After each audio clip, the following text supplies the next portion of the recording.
So I'd like to read to you today a version of the Heart Sutra translation by Kazuaki Tanashi and Roshi Joan Halifax.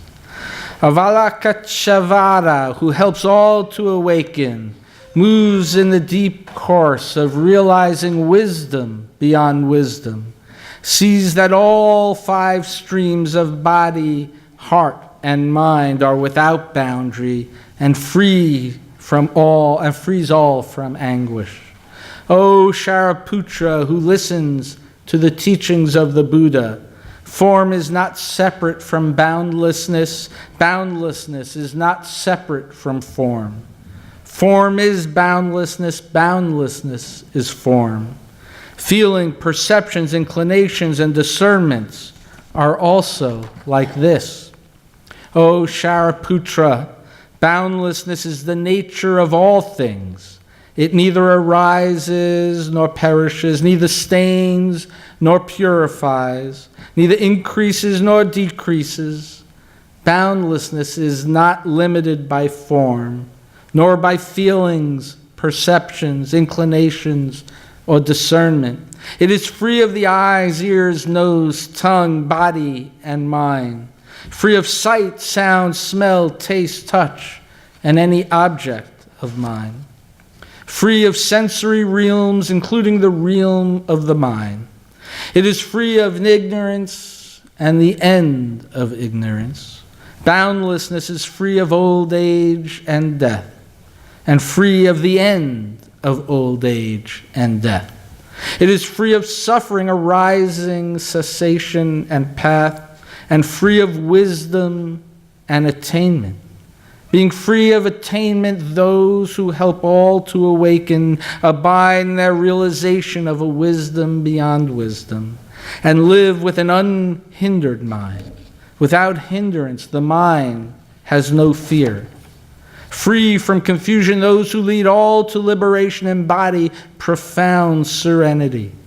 All those in the past, present, and future who realize wisdom beyond wisdom manifest unsurpassable and thorough awakening, knowing that realizing wisdom beyond wisdom is no other than this wonderful mantra, luminous, unequaled, and supreme. It relieves all suffering. It is genuine, not illusory. So set forth this mantra of realizing wisdom beyond wisdom. Gate, gate, paragate, prasmagate, bodhisvaha. Arriving, arriving, arriving all the way. Arriving all the way together with awakening joy.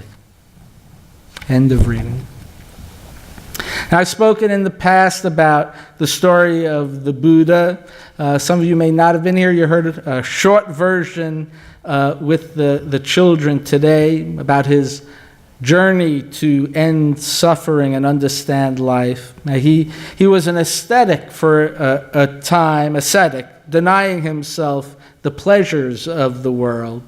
But after years of this practice, he came to the awareness that this was not the answer. It is said he saw a group of musicians playing lutes, and Siddhartha realized that when the strings of the instrument were too loose, that sound didn't carry at all. And when the strings were too tight, they would break. But when the strings are neither too loose or too tight, the music was beautiful. He realized that he could not find his way in life if his life was too luxurious, such as living in the palace, or if his body was too weak by denying himself food. It is why his wisdom is often called the middle way, which is similar to another philosopher who lived a couple of 100 years after the Buddha, Aristotle, and his theory of the golden means. I used to call it the mean between the extremes, so to speak.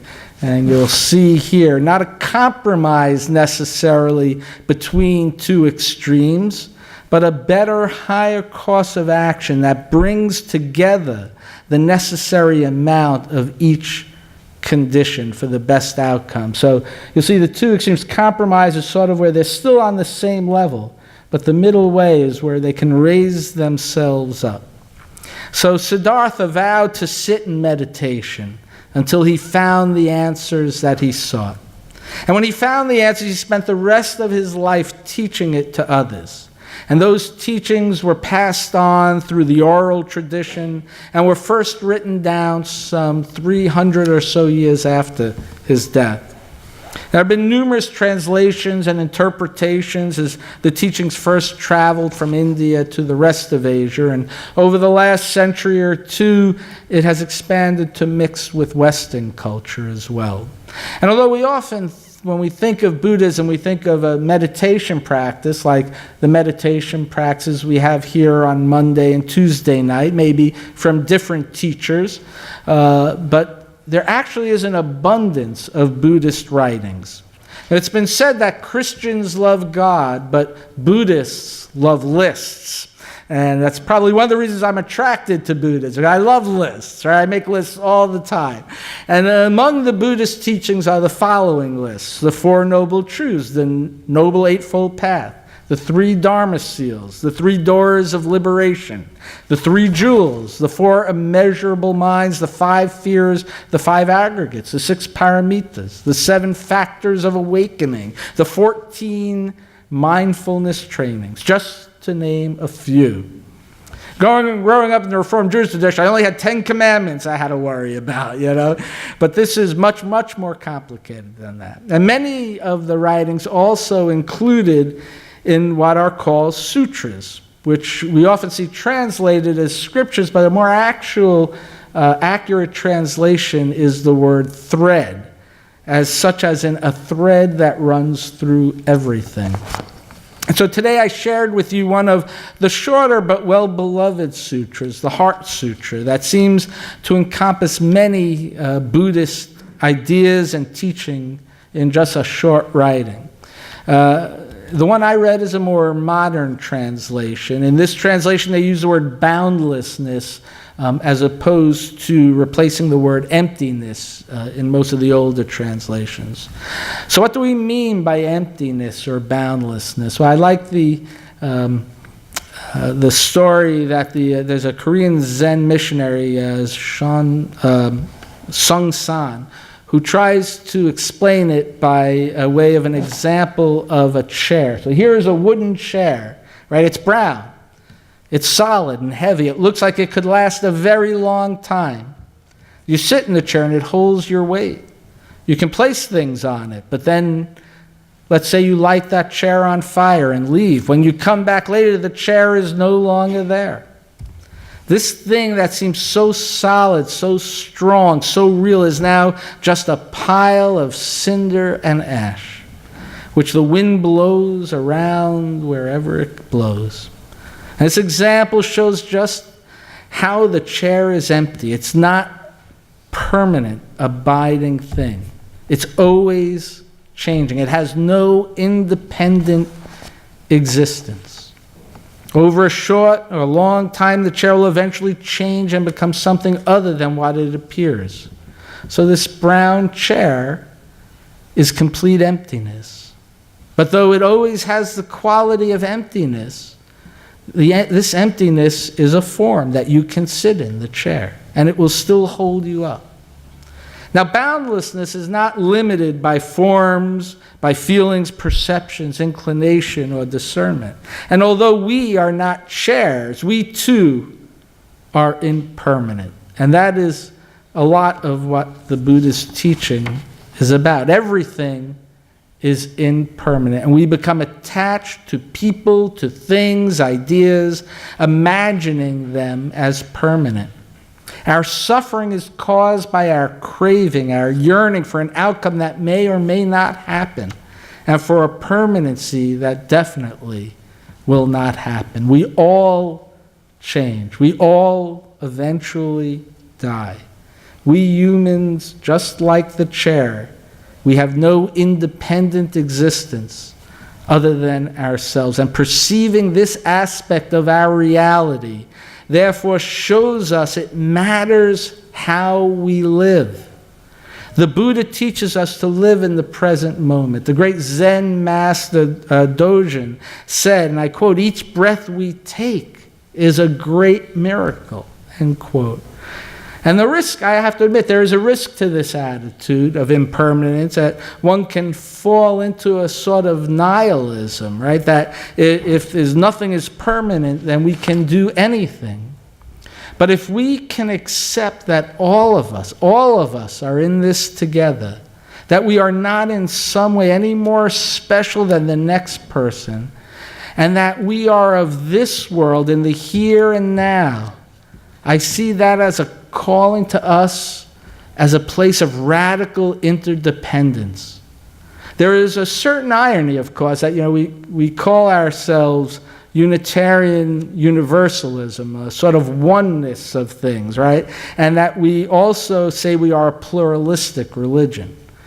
And yet that is because our society sees singularism as exclusionary.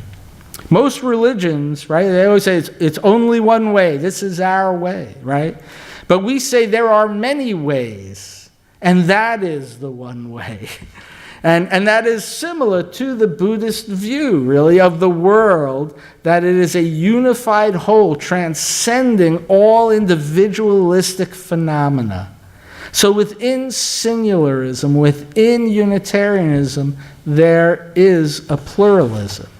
And the Heart Sutra tells us we can be free of many things, of anguish, of confusion, of suffering, among others. Roshi Kazuaki Tanahashi, in his study of the sutra, says, and I quote, "The word freedom often suggests that we can do anything we want, including being unethical and destructive. But there is also another kind of freedom, one that may prove to be truly more free. If we fully follow rules and ethics, we no longer need to think or worry about them. Thus, we are completely free of those rules and ethics," end quote. Similarly, in our congregation, right, we have certain policies and we have certain covenants with each other. If we fully follow those policies and covenants, we no longer have to worry about them.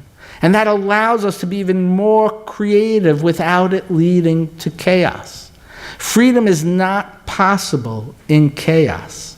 Freedom can be possible if we cultivate an intentional community that is characterized by stability and compassion. So let us be boundless and see where our freedom can lead us.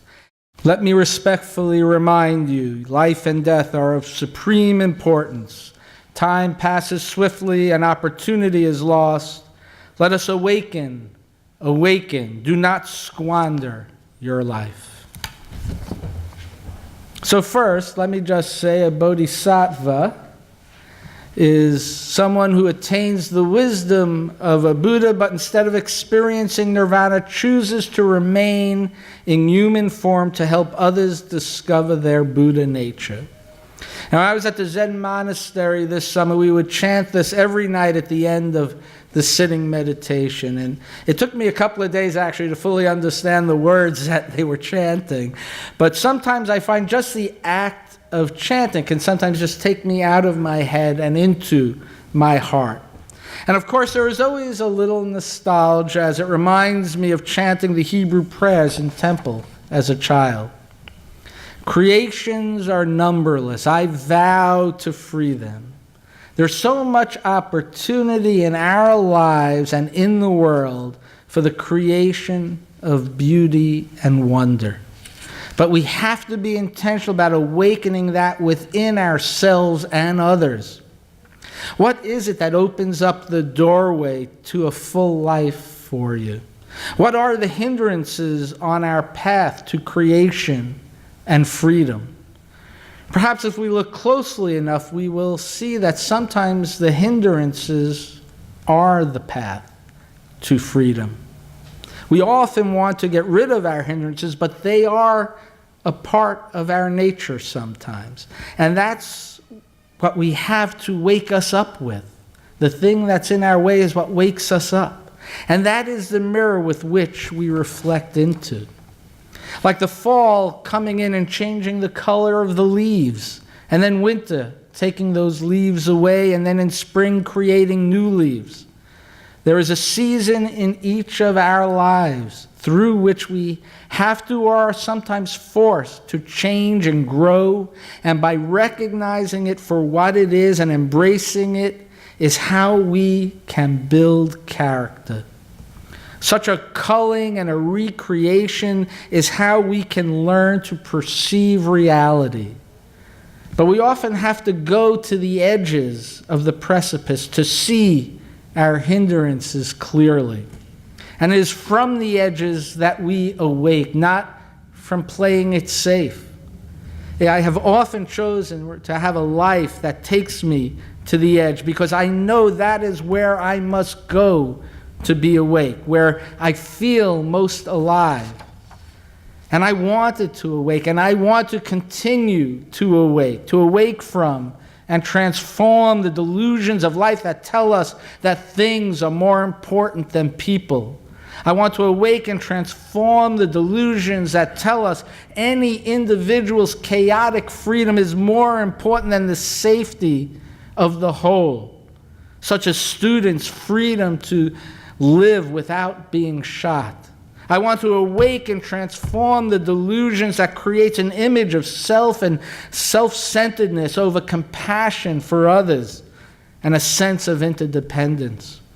And it is in religious community that we can come to learn to develop and embody a deep and compassionate heart for others.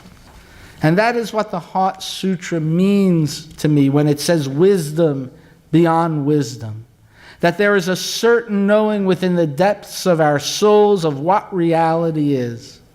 We need to be able to see beyond all cultural norms and societal expectations of just ourselves as individuals.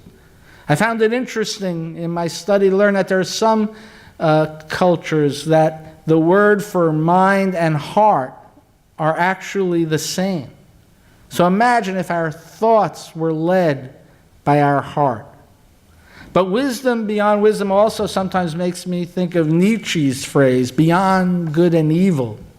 And although Nietzsche was maybe just a little more judgmental than the Buddha, he was also speaking about how we set up false dualities of good and evil based on perceptions due to the different conditions that we live in. Thich Nhat Hanh, the famous Vietnamese Buddhist monk, in his famous poem, Call Me By My True Names, indicates the same thing, saying that if we were in the other person's circumstances, we would do the same as them. We would like to believe we wouldn't because we only look at things from our perspective. But if we really lived in their perspective, we would do the same thing. So the Buddha encourages us to transcend mere perception and see reality for what it is. And I think the key to that is in the first line of the sutra. The beginning of the sutra speaks of, and I'll quote, Avalokiteshvara, who helps us to awaken, moves in the deep course of realizing wisdom beyond wisdom. End quote. So Avalokiteshvara, and similarly Kwanam, are bodhisattvas that are equated with loving kindness and compassion. So in Buddhism, we are called on to create bodhicitta, an awakened heart which leads us to an inner awareness of compassion and interdependence. It is a desire to have our lives be about ending suffering and helping others become free. Wisdom beyond wisdom is the realization of our innate desire for compassion. Neuroscience proves that compassion improves our health, and we know that people who volunteer to care for others live longer lives. So remember that when we ask for volunteers next time for the congregation.